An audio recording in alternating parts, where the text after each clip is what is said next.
Halo guys, selamat datang di channel gua Omong-Omong Saham.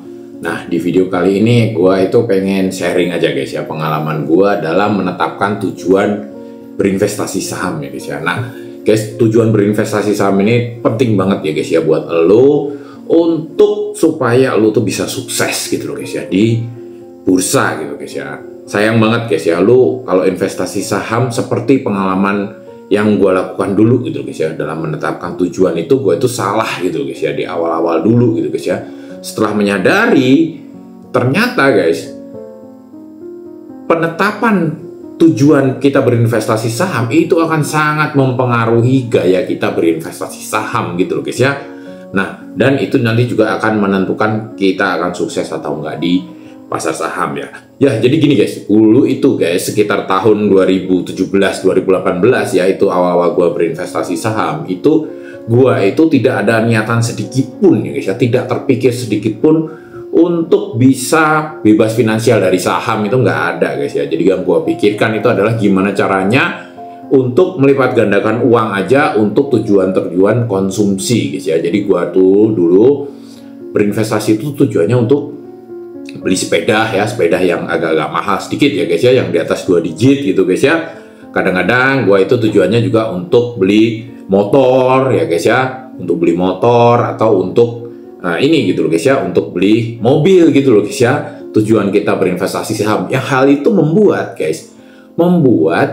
gaya berinvestasi gua itu ketika uang sudah terkumpul untuk tujuan yang kita inginkan ya, itu gue akan melakukan yang namanya withdrawal ya, duit ditarik, sahamnya dijual, duit ditarik semua lalu dibelikan barang konsumsi. Selanjutnya mulai dari nol lagi gitu guys ya. Gue kasih contoh gini guys, investasi saham kita, aset kita sudah terkumpul gitu, misalnya kita masuk di saham, gue kasih contohnya di BBRI aja lah guys ya. Kita masuk di BBRI, masuk di harga mungkin 3.000 gitu guys ya, harganya naik ke 4.000 gitu guys ya. Investasi kita misalnya dari 5 juta naik ya ke 10 juta. Misalnya kita niatnya untuk beli sepeda, sepedanya harga 10 juta. Ketika aset kita dari 5 juta mencapai 10 juta, kita jual guys ya, duit ditarik, dibeliin sepeda.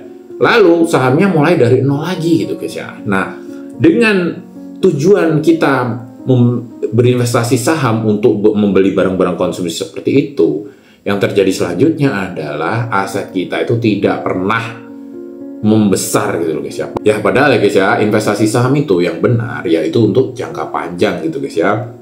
Jadi duit lo itu harus terus diakumulasikan, harus terus di-compounding sampai menjadi aset yang sangat besar. Nah, ketika itu sudah menjadi aset yang sangat besar, lo akan bebas finansial, lo bisa beli apa saja dari situ tanpa harus memulai aset dari nol lagi gitu guys ya. Contoh gini guys ya, maksud gue gini guys ya, jadi kalau misalnya lo aset baru 10 juta lo tarik, lo akan mulai dari nol lagi. Tapi kalau lo aset lo udah mencapai 1 miliar ya, dividen yang lo terima ataupun capital gain yang lu terima dalam waktu sebulan aja mungkin sudah lebih-lebih untuk beli sebuah sepeda dengan harga 10 juta gitu loh guys ya, tanpa aset lu berkurang gitu guys ya. Jadi hanya dari sekian persen keuntungannya aja, hanya dari sebagian kecil dari keuntungannya aja udah cukup untuk lu beli apapun yang lu inginkan gitu guys ya, ketika aset lu sudah menjadi sangat besar. Apalagi kalau aset lu sudah mencapai ratusan M atau bahkan triliun, nah itu tentunya lo akan bisa membeli apa saja yang lo inginkan gitu guys ya, tanpa harus memulai dari nol lagi gitu guys ya. Jadi penetapan tujuan lo berinvestasi saham ini tuh sangat penting ya guys ya.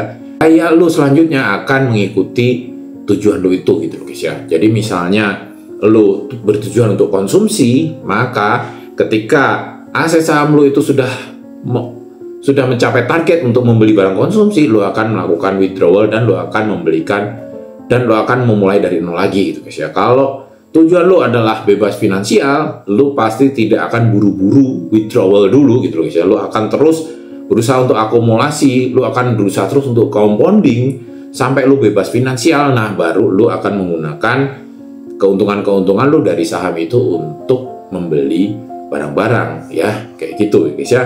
Ya oke guys, mungkin kayak gitu dulu teman-teman kali ini. Sampai jumpa lagi di video selanjutnya. Wassalam.